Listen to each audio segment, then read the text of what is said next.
Welcome to the Greg Bennett Show. I'm your host, Greg Bennett. And this was a very special conversation with a longtime friend and champion athlete, Jan FRODENO.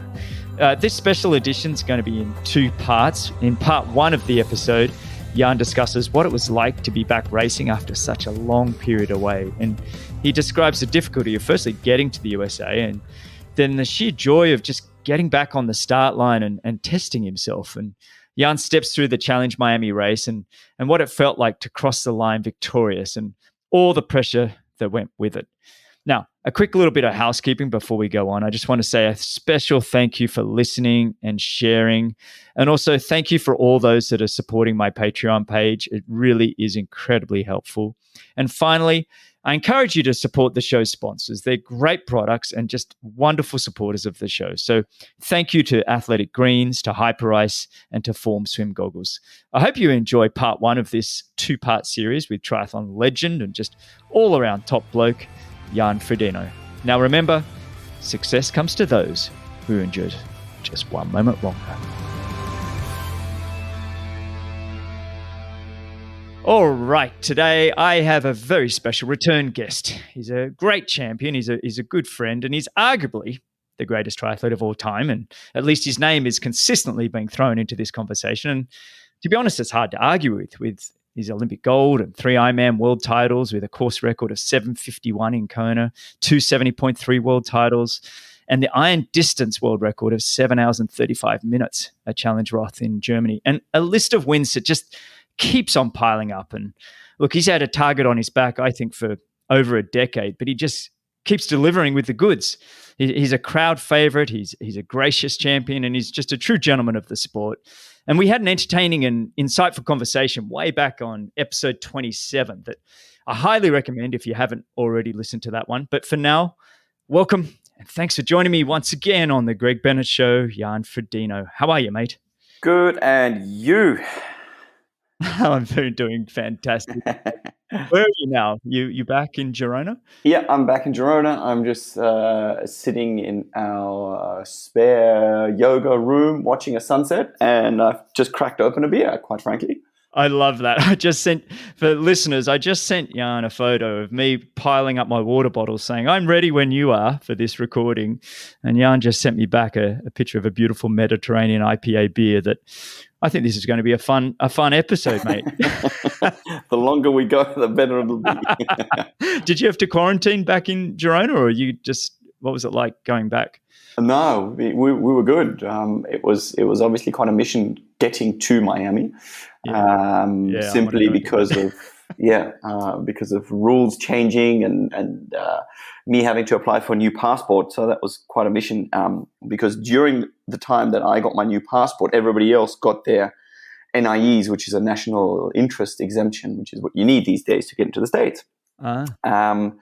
And so my physio and Nick, my training partner, and my manager, they were all on the list, and they wouldn't let me get on this plane because I wasn't on the list, because the rules are changed and now athletes need like a case-by-case evaluation, which takes more time. And wow. And so did you go all the way did you go literally to the airport to come to this race? Were you at the airport, or were you told before you got there? No, 3 a.m. in the morning. There's no way you can check on this formula. And I tell you what, I've never, for a while there, it wasn't looking good. Like we called everybody that we could.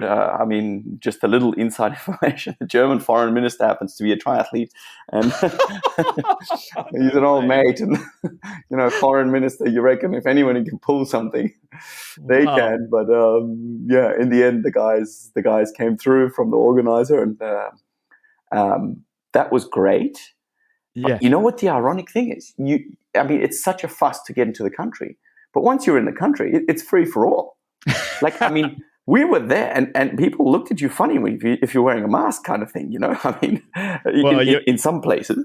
You're in South Florida, where we've been here for the entire COVID, and it's funny. Even when we go to the playgrounds, Laura and I will be like, "Oh, they must be from the Northeast, or they're not from around here," because the whole family have got masks on, the kids and everybody, and we're like, and then we go and we say hi to them, and they're like, "Yeah, everybody."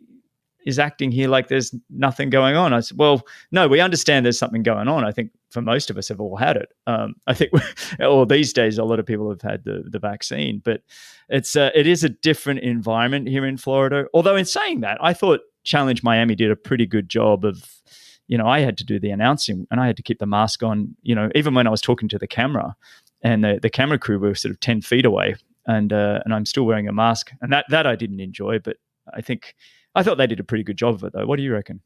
I honestly, like, the race organizers, they were impressive, like, because we were late, we had to test daily, every single day that I was there. I was tested, and it was full protocol, and gels around and all that kind of thing, and you kind of realize that the most thing you do is actually to protect the others. And then when you see, of course, the one athlete with Annie Haug actually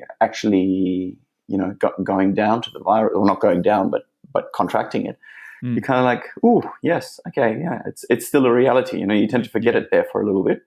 I know you do. You get comfortable, don't you? Because, oh yeah, no one's wearing masks, and maybe this thing's not a big deal. And then like, hang on, it's still going around. It's still contagious, everybody. I tell you what, day after the race, we went down to South Miami Beach. I tell you what, and we were the only ones wearing masks. It's crazy, people just look at you and you're like, oh, bloody Europeans. And then I guess stand out like, like a sore thumb. Did that whole experience, I mean, you put it out on social media, look, I'm not coming, I'm trying to come, and did that rattle you a little bit? Were you kind of like, and then the self-doubt, did that creep in? What were you feeling when all that was going on?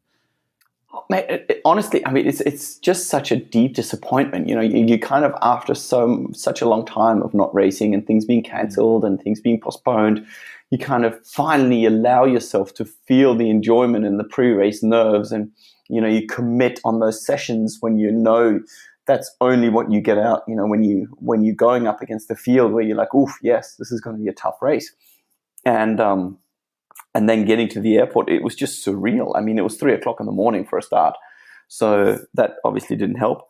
But you of course, Belinda Granger as well as us better than me, but she's heavily involved with Challenge North America and getting things organized and the whole protocol. And I spoke to her in the morning because she was up in the middle of the night in Australia, and her very finest pronunciation of the foulest language in the world. And I was like, there's somebody swearing at me with an Australian accent at the other end of the world, and I really, really just want to be on that airplane. and yeah, it was all just a bit too much to take in. And then we got working on it. I sort of went quiet for a while because I wasn't sure if it was going to happen. People started messaging me, oh, why don't you come to Dubai? And I'm like, well, I really want to race the strongest field and the really good guys, and of course, the whole hype about it. I was really set on this race, and it was just a typical COVID moment where you commit and then you're like, yes, everything's good, and then you're like, no, nothing's good. A quick mini break. I really want to encourage you to do something special for yourself and sign up to Athletic Greens and get a free year supply of vitamin D and 5 free travel packs with your first purchase by visiting athleticgreens.com/Greg. Again, that's athleticgreens.com/Greg. I'm loving the new HyperVolt Go percussion massage device from Hyperice. It's powerful, quiet, lightweight, and TSA approved so I can use it while I travel. Check out the HyperVolt Go and all the other incredible Hyperice gear at hyperice.com and use code GREG10 for a 10% discount. That's hyperice.com. If you want to see all your key metrics like pace, distance, stroke rate, and heart rate while you swim, you need the Form Smart Swim Goggles. Go to formswim.com/Greg. That's formswim.com/Greg and get $15 off. Or you can use code GREG15 at checkout. I like how you put that, a typical COVID moment. Hasn't it just affected our way of planning? You're just to the point of going, plan gone, plan gone. And it's like you get more and more used to this kind of, let's not plan anymore. And it's like it must have felt for you to some degree, once you got into the water and the gun went off, it was like, okay, now it's actually happening. I'm getting to race again. I mean, 17 months, I think somebody said, from, the race you had before with Kona Ironman, which again, probably, I assume a career highlight for you. I shouldn't put words in your mouth, but the performance you had there was outstanding. And then 17 months of no racing at all. I mean, it was quite incredible, the nervous energy you had before the start. You and I were hanging out a little bit. And even in the briefing, I think that was the longest briefing I've ever sat in. Tell us about that. Well, the briefing was one thing. I mean, a press conference before, that was one of the most laughable things I've ever been to. It was really quite hilarious. One of the announcers there, he was just, I don't know, honestly, he was, yeah, I think he'd just been watching YouTube videos and kind of popped a few questions up. But still, I got sat next to Lionel, and of course, there's a big anticipation. It's funny because when I have comeback years, then which this almost feels like, despite not really last year just being a no event year, but 20, I think it was 2018, after the Kona I had in 2017 when I basically walked the marathon. I was in Oceanside and up against Lionel, and it was a very similar feeling. Like I was up at 2:00 in the morning, I was super nervous and just, really, really wanted to show that I've still got it. And the whole hype that had been built before this race as well. And straight away, of course, they sit everybody down individually, and then they pair up Lionel and I to sit next to each other and put a glass between us. The plexiglass thing. It's like, okay, we're going up for a boxing match. It was just one of those things. Of course, the race briefing, new course, that new format, which I still think could be the future of pro racing, or some future of pro racing, just because people get to see what's going on in the race all the time, including the distance actually, which was of course completely odd, but it was I think a watchable format. I think it was outstanding. I think doing the formats in a closed circuit environment, you don't have to worry about closing streets and city approvals and all of that kind of stuff that putting on a race is just, it's really difficult for race directors. But this one, having these incredible locations, these speedways that have the ponds in the middle of them. That looks, do they all? Or do I don't know if they all do. Maybe they do in terms of somebody can probably answer that. I'm assuming they might, just because that's where they might get the water if there's fire, or I don't know. Maybe they have big accidents on the racetracks. Maybe they need the water there for some reason. I don't know.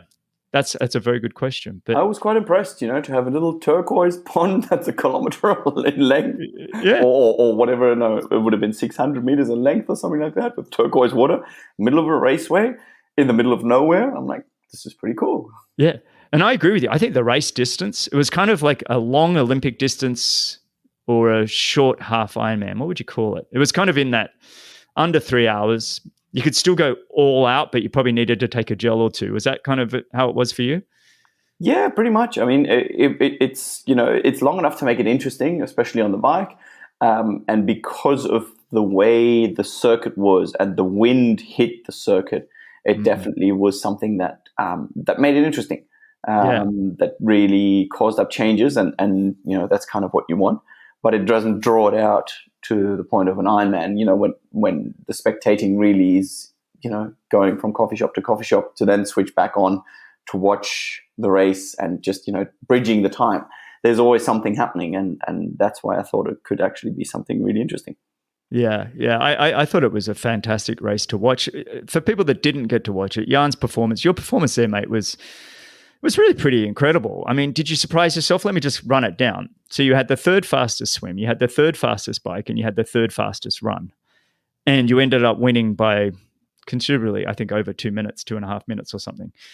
I mean, were you kind of surprised with that performance, or did you know that you had that in you, even though you hadn't raced for so long?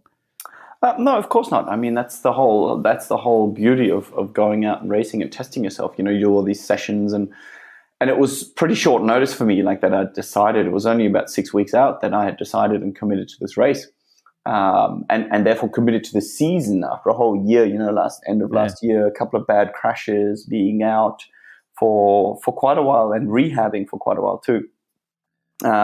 It's just, how it is. Some days you feel good and others you don't. So when you come out and you just feel fantastic, that's, all you can hope for. Mate, it was impressive. Look, let's have a quick, real step through, just quickly look at that race, because I know I've got so many other things I want to speak to you about, but it has been so long between races. So it is fun to just recap a little bit. When we look at the swim, you were number one. You walk down the ramp, and they say everybody into the water. And I heard them yelling at you guys, "Go to the other side, go to the far side." You completely disobeyed them and went to the middle of the start line, and everybody else went to the far side. Had you had a game plan with your training partner Nick Castellan, who's just a phenomenal guy, but also a phenomenal swimmer, and you guys kind of swam together? Had you guys talked about that, or it just happened that you guys would kind of separate and then come together a little bit later? To be honest, I didn't even make it to the middle. I just stuck left. I was the guy on the far left.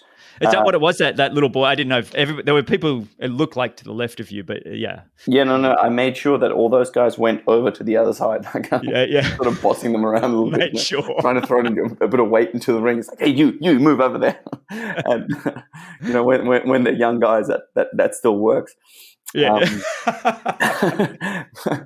And really, the thing is just it's old ITU logic. That's what you learn in ITU racing. You refer to which side you breathe. You prefer breathing, which to me is to the right. That means I can keep the field.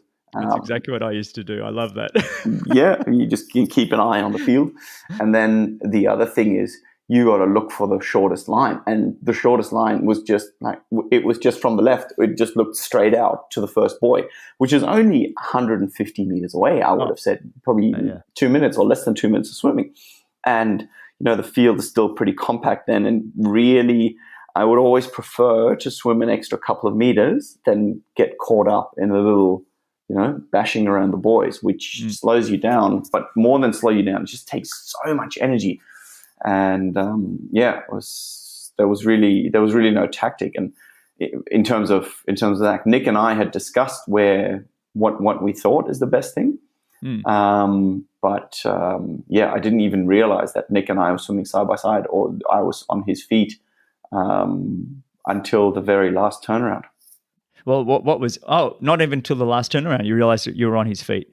Because I'd made a total rookie mistake. I hadn't memorized any of the numbers. I hadn't memorized any of the colors. I sort of assumed that it was Ben Canute, but then somebody had put this earworm into my head that they're two NCAA swimmers, and we're like, oh, geez, okay, oof, feels kind of fast. Doesn't feel that fast. Doesn't feel NCAA kind of fast, but There's always somebody saying that have you seen this next junior? Oh, there's always somebody planting a seed. Totally. Like, really? Oh, come on. I remember, there's a little side story. I remember doing St. Anthony's once, and the Florida race here, and they used to have a $1,000 bonus for the fastest run. Anyway, I was going for the win of the race, but I remember being in the run and going, I was racing for second. I don't know, Matt Reed had already gone off the front. Anyway, I remember thinking, I am going to sprint this run just to make sure this kid, who I knew had been saving up in the swim and the bike just to collect his $1,000, and he was like a sub 4 minute miler or whatever. Anyway, I beat him by 3 seconds and got the $1,000 because I was like, screw you, this is a triathlon. It's funny what my terrain, and you will not come and piss on my doorstep. Yeah, it's amazing what we can use to fuel us up, right? I mean, it's kind of like, so that was my little thing there. Did you know also, I watched the start of that race that you guys were in, and I was really surprised Lionel Sanders started 3 deep on the right-hand side. He wasn't on the start line. I was amazed at that. And maybe I shouldn't be giving him advice, but I'm like, dude, you always start at the front. I don't know whoever's told him to start 3 deep. What do you Especially not because he was seeded. That's what I mean. But maybe he's also just being smart in the sense of not being overrun, It's kind of, he knows that the pace was on, and I think he was pretty happy with the swim. Actually, his tactic may have worked for him. Yeah, he was happy with the swim. Yeah, yeah, but that's just the thing. I think we just come from a different idea and a different background. That's the thing. ITU racing mentally is so different to Ironman racing, and it really is the best school. It's a bit like coming from the track to run marathon. I feel like, in terms of technique and all these kind of pacing and all that kind of thing, just hardens you up, and perhaps that's something or an advantage that the ITU generation brings to long course racing in the overall complexity of it. No, I would agree with that. I agree. And I like the fact that you call it like the schooling. I think it is. It's almost like a schooling. It's an education. And you learn. And you know how it is. We used to get smashed. All the time. And that's the thing. Like the last time I swam that kind of course, similar, was Madrid. And it wasn't a right-hand turn. It was a left-hand turn. But it was a similar distance. And you used to get beat up like six love, Yeah, and you knew it, and you couldn't sleep because you knew you were going to get smashed.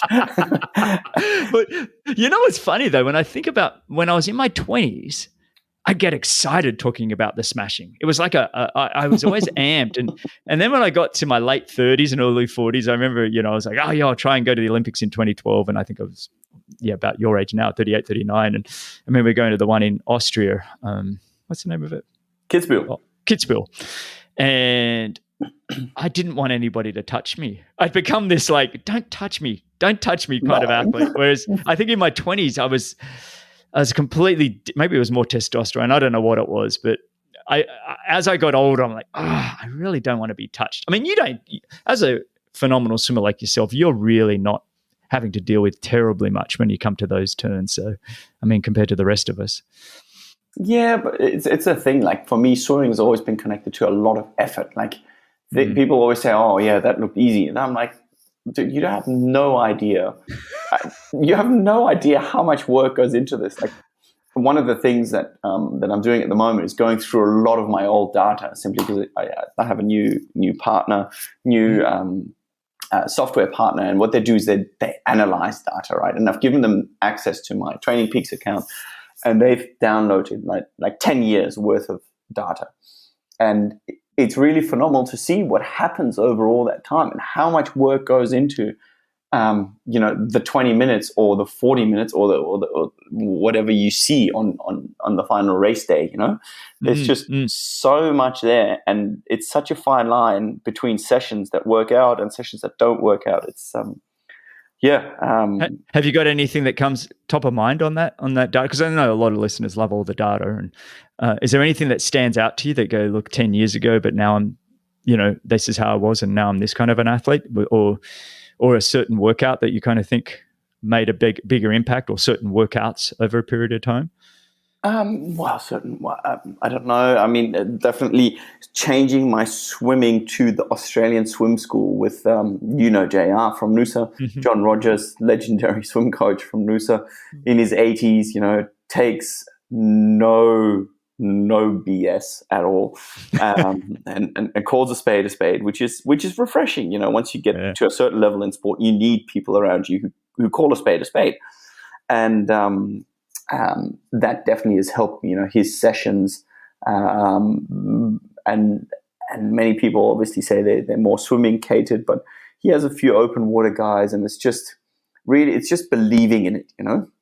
He's the kind of guy you walk on pool deck and he will tell you how you're going to go before you know how you're going to go, just from his experience, and really having had that over a few years has given me a lot more enjoyment in swimming and actually enjoying the sessions he does. But they're standard sessions in terms of 8 by 400 meters on short rest, in terms of keeping your best average. That kind of stuff is, it's just bread and butter. And really, you realize that there's just no magic to it. You just got to show up. It's just hard work and consistent hard work, and it's very uncomfortable. One side thing with JR, I love the guy because he is that old school. I don't know how old he is now, but he's 82. Like you said, 82, is he? But every time I would come into swimming, and I didn't swim under JR much, but I know you were doing a lot with him. He'd always grab my arm and say, "Greg, should have seen what Jan did this morning. I'm like, every single day I had to hear about what workout. He loves you. And I mean, it was always great. I was always happy to listen to it, but it was like, and then you'd be off doing a race. How do you think Jan's going to go? I think you're really one of his favorites. So thinking of you, JR, if you're listening, mate. But let's move on to the bike, because in Miami, you went full throttle. You took that bike and really, you didn't look back. What was it like? What was that feeling of moving to the front of the race on the bike so early and taking command? Was that part of the whole race plan? To be honest, it was one of those things where the bike was the one thing that I know that my numbers don't quite match up yet. And I know, guys like Lionel who've been in training camp after training camp after training camp. It feels like they're just always on form and always going. And obviously, because he's so vocal about his training too, you kind of realize that his numbers are just always on. And I knew that my numbers weren't quite there yet, but at the same time, I was going on a solid curve and things were coming. But really, it was honestly just the race plan that Dan had given me, my coach Dan, and then throwing it out the window after about a lap and just being like, you know what, screw this. I'm just going to go. I just want to race. I just want to have a good time. There's 17 laps for everybody when Jan says a lap. So he threw it out basically at the start of the bike. and you know what? It was just, it was like into the wind. I was obviously trying to work harder and trying to, maximize the power output. And I honestly didn't realize that the group had dropped because I think Timothy O'Donnell, he also rode a white bike as well as Starkey. And I just saw the white bike that one time that I looked back in the hairpin, and I thought it was still T.O. sitting on my wheel.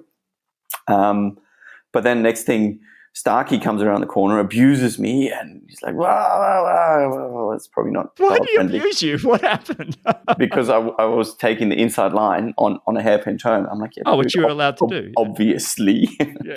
But I was happy for him to come around. And when he came around, the power just went right up. And so did the speed, which I was happy for because I figured it would give me more time until whoever is coming from the back would come. And honestly, it was just one of those moments where you just like, let's race, let's go hard. It's only going to be about 3 hours of a race. I'd sort of estimated 250, ended up being a little bit less than that, but it was really just a moment of thriving at the idea of racing. Yeah. Who are you thinking about on the bike when you're on there? Are you thinking about others, or are you really focused on the data? I mean, you talk about Starkey coming around, and it was nice to have him sort of move to the front for a bit. But are you thinking about anybody chasing from behind in particular? Well, I expected Marcus Ditlev to come around just because he seemed to be riding well, or seems to be riding well. But I did also expect more guys to come around. I did expect sort of the Sanders and co to come around and pull that deficit up from the swim, just simply because I knew that my swim was up there, but my riding wasn't quite up there, and my run is up there again. So I kind of was just basically leaving a little bit in the tank to be sure to be able to react. Yeah. I mean, I love that this past week you put up, like you mentioned, your new company that you're working with is SAP Technology. So I've heard of them and I know of them. So that's a big deal that you're with those guys. But I love some of the stuff that you put up this past week on your Instagram stories, and it had the map of the course, and it showed basically it was green when you were down on your what they call your FTP, functional threshold power, for people that doesn't know. And we don't have to go too scientific. Basically, you were 93% average for the whole ride. But you could see on the map when you would go under brake and get this little bit of a relax, it would go green. And then it would go red as you came out of each corner. You'd be like, boom, get your power right up there again. And what I also noticed was, like you said, when Starkey joined you, it must have been on lap 7, 8, and 9. All of a sudden, you were at 97% of your total threshold power. It was just fantastic data to be able to see. I'm not usually right into the whole data things, but that was kind of an entertaining kind of way to look at it. On that, do they give you I mean, you don't have to share this if you don't want, but when you talk, do you do watts per kilo on that, or are you just looking at FTP? I haven't had a scale since the Olympics in 2012. Scales have almost made me retire from the sport. And me too. Oh man, I hate it, and not just hate it. I hate it with a passion. Really, I don't know. Other than I once weighed myself in order to log on to Zwift and be more or less not too much of a cheat. But I don't adapt it when I fluctuate. Not too much of a cheat. I haven't done Zwift, to be honest. I feel like we talked about before we came on air how poor we are with technology. I still go into my dark little corner of my garage and hop on an old mag trainer that just hums away quietly and listen to some music. And I sit there thinking, I should get on to Zwift. Get me an email. I'll get you an account. You will love it. Honestly, I know. Game changer. Like genuine. I hate the word game changer or the words game changer. Yeah. But this really, it's changed my indoor training for the better. I'm sure. And just, for the work we do, it's really good, but it's interactive. And the funny thing is I meet people from all around the world. And that's the cool thing. You get to kind of share a bit of time. It's not like you've got anything to do on a few of those rides. We're not doing intervals or anything like that.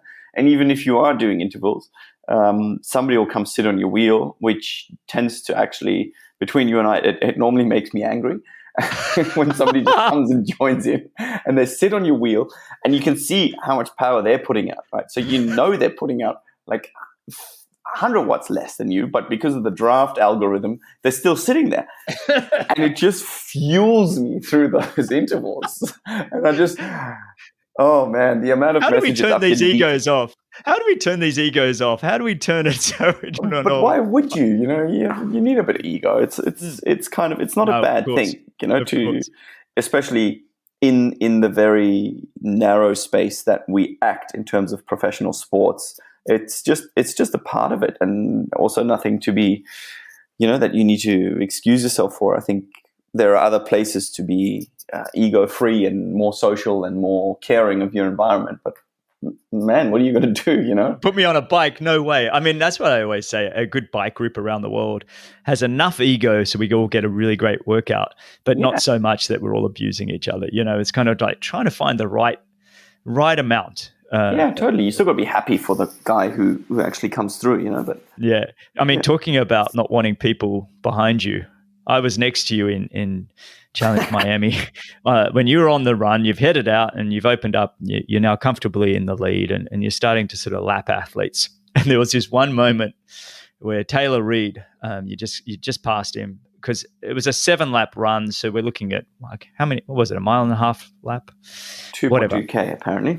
2.2K. And so you'd lapped Taylor Reid, and then he latched onto the back of you, and he'd been running behind you probably for about, 500 meters or so. Taylor Reid, there you go. I had no idea who it was. And he's much shorter, and you come around into the headwind, and you're running along, and all of a sudden you do this enormous sidestep. Like it was like you ran probably 3 meters to the right, accelerated, and I looked down at the motorbike in front of me, and it said 15 miles an hour. Like it was, and that for people, that's 24K an hour. So you've dropped the hammer to probably 245K pace to just get rid of him off behind you as you ran it. This is going into the headwind. I thought that was, it obviously was infuriating you. What were you thinking? It wasn't infuriating me in the slightest bit. I just wanted the most bang for my buck. I've been training hard, and I really missed racing, and it was just one of those moments. Just telling myself, you got to keep concentrated at the time as well, and basically, it's a race, and you come there, and I just live for this stuff. I love it. And genuinely, I just wanted to come out and to put it in Aussie terms, give myself a good flogging. And that's all it was. I just really wanted the sensation of racing, of having someone there and then just running an attack. And that's all it was. There was no hindsight. It was just a spontaneous thing of like, okay, let's go, let's play. That's awesome. I mean, the fact that you had that energy to play, I thought that was fantastic. When at what point did you think, did you had the race in the bag? Was it pretty early on in that run, or was it much later? Oof. I don't want to lie, but I mean, honestly, I knew my running was decent, and really, when there wasn't anyone nearby that I saw, or there wasn't anyone in front of me towards the end of the bike, it just kind of becomes fairly.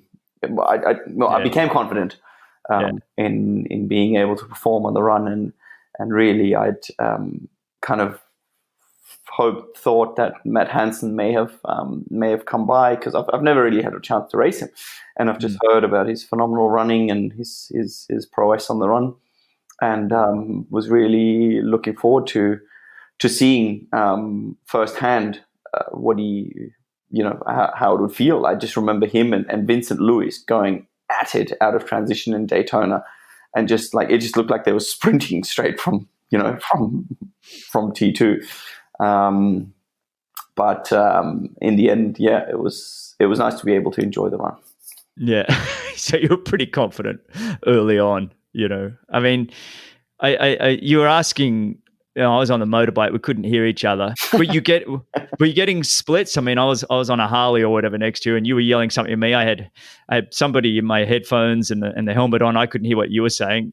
Were you getting splits on the course to know that you had, I think you had 6 minutes on Matt Hansen off the bike or something like that? And no, I had no idea. Almost 3 minutes to Lionel. Yeah, I had no idea. It's just in between you. I knew it was 2.5 minutes to Lionel, and then you said 2 minutes to Lionel, and I'm like, this guy pulling back 30 seconds a lap. Don't you hate when you can't get a decent split? I was just throwing out numbers, mate. Yeah, it turns out to be that way. And that was obviously, that was a little bit like, oh geez, that was a bit daunting. Yeah. But then I realized it was actually a pretty stable gap until I dropped the gel and had to and ran back to kind of pick up my litter. Yeah. And that's when I lost another, 10, 15 seconds. But it was that was probably the most daunting moment on that run, when you told me, like, from one lap from 2:30 down to 2 minutes, and I'm like, this is Greg Bennett. He knows about his splits. No, I didn't know anything. He wouldn't be bullshitting. I had no clocks. I didn't know if I was allowed to talk to you. It was the whole thing of, I think, and I didn't even hear what you were really asking. And I had the producer in my ear, and I'm saying, what is the time gap, to whoever's behind. And well, that was the thing. Like, I figured that the coaching rules must have been thrown out the window at this race, because there was Erin, Lionel's wife. She was at the side of the course, and she had like a board, with like splits that she'd hide every time I come past. Oh, so really? She was obviously stopping and handing them to Lionel.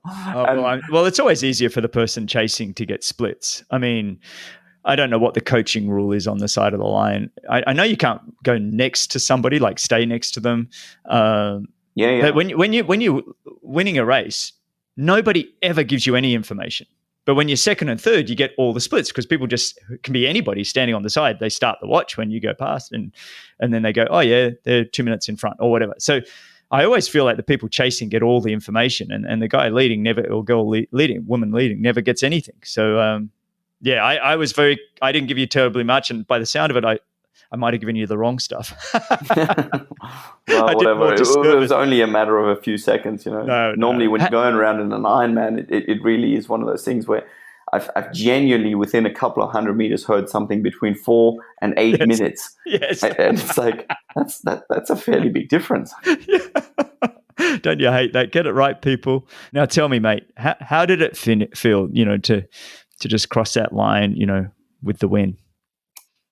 To be honest, like, it was such an elation, because you think about, like, well, you've been around the circuit, and normally, it's an open season, or it's not a massive race, but because of the little racing we've done, it actually does turn into a massive race all of a sudden.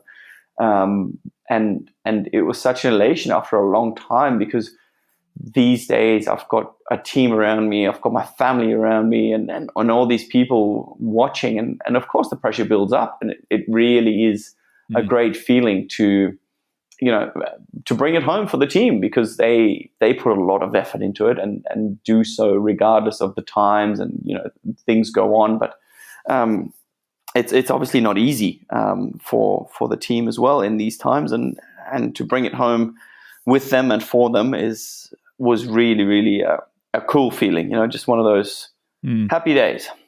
Was there a little bit of relief, like with that pressure? Was it kind of a relief to have the performance you were after?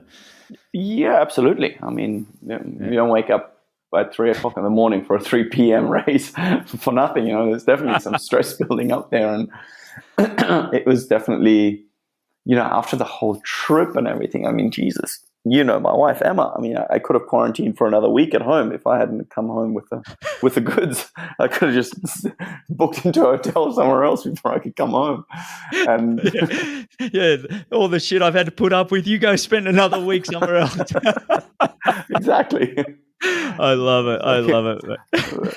I mean, well, I love that you brought up. I think one of the if I want to say one of the good things about COVID, which is, I guess we should recognize some of the good, but having fewer races mean we are getting these incredible fields where people are desperate to race, and they're desperate to show their fitness and their performance. And, you know, I almost feel like when we look back 2 years ago, the fields, we had to wait just for Kona, or we had to wait just for the Olympic Games, because otherwise we never got the best or turning up. Whereas I feel like with fewer races, we're starting to see some really great racing. Do you think much the same? Yeah, totally would agree with you that it does make it interesting. You know, it's kind of, I had half an eye on Texas for about 5 minutes until it got cancelled.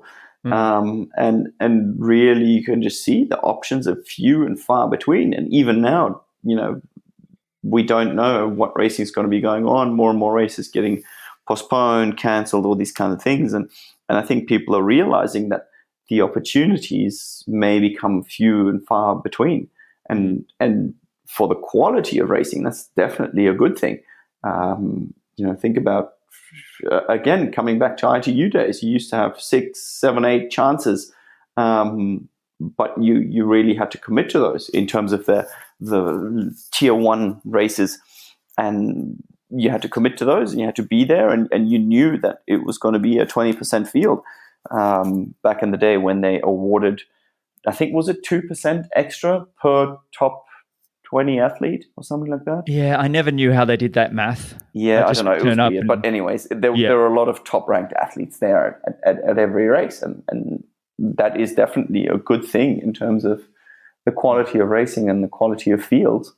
Although it, of course, makes it tough for up-and-coming pros, but I also do believe that that's good for them, because you just get a reality check straight away.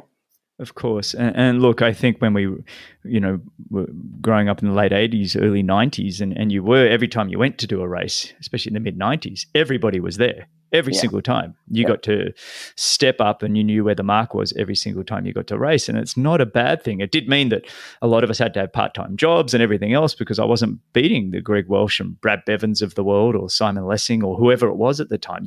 They were just better, but you got to race them. And that's, man, never shy away from racing the best if every opportunity. I'd rather work at Sizzler, you know, which was a little chain of restaurants around the world, but, you know, I'd rather work there 20 hours a week and get to race the best in the world more often than not work and get paid random checks and just kind of go, well, that's not what that's about. It's about trying to see how good you can be, and you might as well measure up against the best every time you can.